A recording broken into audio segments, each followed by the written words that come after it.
কে হচ্ছেন প্রধানমন্ত্রী এই বিষয়ে আন্তর্জাতিক সংবাদ মাধ্যমগুলো তাদের মতন করে প্রতিবেদন করছে। আজকে রয়টার্সের অনলাইন প্রতিবেদনে বলা হয়েছে যে তারেক রহমান জয়লাভ করতে পারেন এবং বাংলাদেশের প্রধানমন্ত্রী হওয়ার দ্বারপ্রান্তে আছেন। জামায়াতে ইসলামী আসন্ন জাতীয় সংসদ নির্বাচনে সংখ্যাগরিষ্ঠতা অর্জনের দ্বারপ্রান্তে দাঁড়িয়ে আছে বলে মন্তব্য করেছেন দলটির আমির ডাক্তার শফিকুর রহমান। নিজের ফেসবুক পোস্টে দেয়া এ মন্তব্য করেছেন তিনি। আরেকটি বিষয় উল্লেখ করতে চাই, বিএনপি মহাসচিব মির্জা ফখরুল ইসলাম আলমগীর বলেছেন এবারের নির্বাচনে চেক অ্যান্ড ব্যালেন্স ও কাউন্টার ব্যালেন্স সঠিকভাবে থাকায় নির্বাচনে তথাকথিত ইলেকশন ইঞ্জিনিয়ারিংয়ের আশঙ্কা নেই। বিএনপি ল্যান্ডস্লাইড জয় পাবে বলে আমরা আশাবাদী। শরীফ ভাই, দুই দলের পক্ষ থেকেই জয়ের ব্যাপারে আশাবাদী, এটি স্বাভাবিক, সবাই জয় চায়, কেউ হারতে চায় না। আপনার কাছে কি মনে হয় আসলে প্রধানমন্ত্রীর কে হতে পারে? আপনাকে ধন্যবাদ, দর্শক শ্রোতাদেরকে ধন্যবাদ, আমার সাথের আলোচককে শুভেচ্ছা।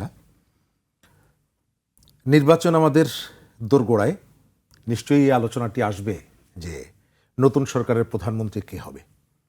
গণতান্ত্রিক বিধি ব্যবস্থায় অনেকগুলো রাজনৈতিক দল অংশগ্রহণ করলেও অবশ্যই বাস্তবতার আলোকেই আমরা বিবেচনা করব এবং আমরা অবশ্যই বিবেচনা করব এর মধ্যে যাদের বড় দল যারা বা সেই ধরনের প্রভাব সৃষ্টি করতে পারবে নির্বাচনে, সেই দিক থেকে বিএনপি একদিকে, আর একদিকে 11 দলীয় নির্বাচনী ঐক্য যেটা বলছে তারা। আমি এটি এর আগেও বলেছি, খুব অনেকেই মজা করছে যে দুইজন প্রধানমন্ত্রী হতে পারেন দুজনই চিকিৎসক, দুজনই হচ্ছে রহমান। সেকেন্ড হচ্ছে দুজনের স্ত্রী হচ্ছে চিকিৎসক এবং দুজনই সিলেটের জামাতা। সুতরাং আমরা যদি বলি যে যিনি প্রধানমন্ত্রী হবেন তার নামের সাথে রহমান থাকবে, আমরা যদি ওই যে ছোটবেলায় আমরা ধাঁধার মধ্যে ঢুকতাম যখন, তখন এই কথাগুলো আমরা বলতাম। কিন্তু বাস্তবতা তো একটু ভিন্নতা আছে। আচ্ছা, দুটো রাজনৈতিক দল সংস্কারের ব্যাপারে খুবই আন্তরিক, আমরা সেটি শুনছি। সংস্কার যদি গণভোটে পাশ হয়ে যায়, সেখানে তো রাজনৈতিক দলের প্রধান একই সাথে প্রধানমন্ত্রীও থাকতে পারবেন না। জি, তাই তো। তাহলে যদি তারা প্রধানমন্ত্রী হনও, দলের প্রধান একই সাথে দুটো থাকতে পারবেন না। এখন তারা বেছে নেবেন যে কোনটা তারা রাখবেন। সুতরাং সেই বিবেচনায় এদের ভেতর থেকে ধরেন প্রধানমন্ত্রী হওয়ার দৌড়ে এগিয়ে থাকলেন ভোটের মধ্য দিয়ে, কিন্তু নির্বাচনের পরে তিনি সিদ্ধান্ত নিলেন তার দলকে ভালোবেসে দলের শীর্ষপদ তিনি ধরে রাখবেন, সেটি ছাড়বেন না। এই ধরনের তর্ক বিতর্ক অনেক কিছুই করা যায়। তবে আমাদের প্রত্যাশা, আমরা অনেক বছর পর একটা ভোট দেওয়ার পরিবেশের দিকে যাচ্ছি। এখন পর্যন্ত আমরা সমালোচনা করেছি অনেকগুলো জায়গায়, আবার আমাদের কতগুলো অর্জনও আছে। আমি সব কিছুকে নেগেটিভলি দেখতে রাজি নই। আপনি খেয়াল করে দেখবেন যে আমাদের নির্বাচনী প্রচারণায় গুণগত অনেকগুলো পরিবর্তন এসেছে।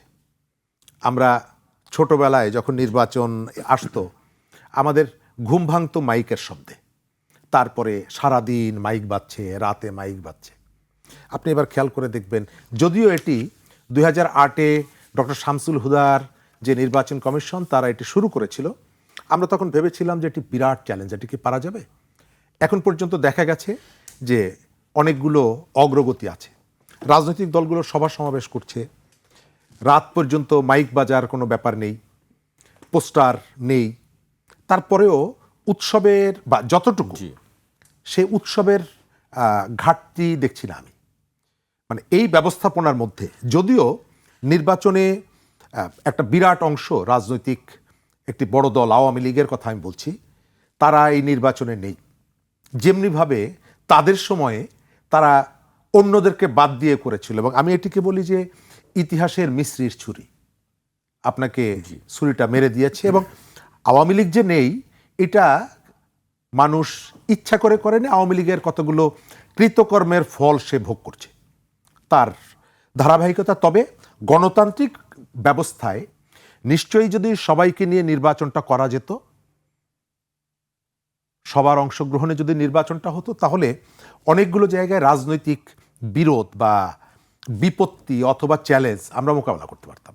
এখন ভোটটা হবে, জনগণ কাকে ভোট দিবে এই জায়গাটায় আপনি যদি জিজ্ঞেস করেন, নিশ্চয়ই আমার ব্যক্তিগত যেটা ধারণা, সেই জায়গাটায় অনেকগুলো জায়গায় বিএনপি এগিয়ে আছে। সারা দেশে তার যে সাংগঠনিক বিস্তৃতি, সাংগঠনিক যে ব্যাপ্তি, তার রাজনীতি নিয়ে গত 1 বছর তার অনেক রকমের ত্রুটি আছে, সমালোচনা আছে। তার থেকে মজার ব্যাপার হচ্ছে সমালোচনা কারা করছে? সমালোচনা করছে যারা এর আগের নির্বাচনে একসাথে মিলেই হয়তো বিএনপিকেই তারা সরকার প্রধান বা সরকার গঠন করলে বিএনপিকেই তারা প্রধানমন্ত্রী হওয়ার অফারটা যারা করতেন, তারাই কিন্তু সমালোচনাটা করছেন বা তারা প্রতিযোগিতায় নেমেছেন। রাজনীতিতে অনেকে বলেন যে শেষ কথা বলে কিছু নেই, তবে আমি মনে করি যে নৈতিকতার রাজনীতিতে অবশ্যই শেষ কথা থাকা উচিত। এই জায়গাটায় আমরা ছেড়ে দিব ভোটারদের কাছে, ভোটারদের পছন্দের জায়গা থাকবে। একই সাথে নির্বাচন ঘিরে ইলেকশন কমিশনের কতগুলো সিদ্ধান্ত এক ধরনের মিশ্র প্রতিক্রিয়া সৃষ্টি করেছে, তারা সেগুলো সংশোধন করেছে। আমরা ইলেকশন কমিশনের কাছ থেকে একেবারে রেফারি সুলভ আচরণটা চাই, কিন্তু মজার ব্যাপারটা লক্ষণীয়, আপনি শুরুতেই বললেন দুই পক্ষ ইলেকশন কমিশন বা সরকারকে নানা জায়গায় সমালোচনা করছে। কি সমালোচনা করছে? সেটি হলো যে ঝামেলা তৈরি করার চেষ্টা করা হচ্ছে, এক পক্ষ কেন্দ্র দখল করার চেষ্টা করছে, আর এক পক্ষ সংস্কৃতি পরিবর্তনের ইত্যাদি ইত্যাদি বলছে। আপনি খেয়াল করে দেখবেন যে 1.5 বছর আগে নির্বাচনকে নষ্ট করার জন্য যাদেরকে আমরা অভিযুক্ত করেছিলাম, যাদের গলায় মালা ঝুলিয়েছিলাম, তাদের সবাইকে আমরা জেলখানায় রেখেছি। তারপরে আমরা হাতে হাত ধরে যে কমিশনটা নিয়ে এসেছি, যে কমিশনটা আমরা গঠন করেছি নতুন পথের যাত্রার কথা বলে, এবং যিনি দায়িত্ব নেওয়ার পর বলেছিলেন তার পূর্বসূরিদের গলার যে জুতার মালার কথা মনে পড়লে তিনি এক ধরনের অস্থির হয়ে যান, সেই কমিশন, যে কমিশনকে এই দুটো পক্ষই হাততালি দিয়ে আমাদেরকে বলল যে আমরা খুব ভালো একটা কমিশন গঠন করেছি, এর মধ্যে আমরা জুলাইয়ের স্পিরিট থাকবে, এর মধ্যে জুলাইয়ের চেতনা থাকবে এবং সেটিকে নিয়েই আমরা একটা নির্বাচনে যাব।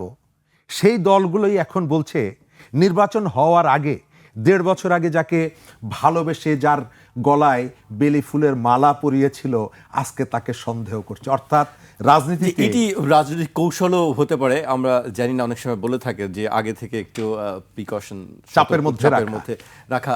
আপনাকে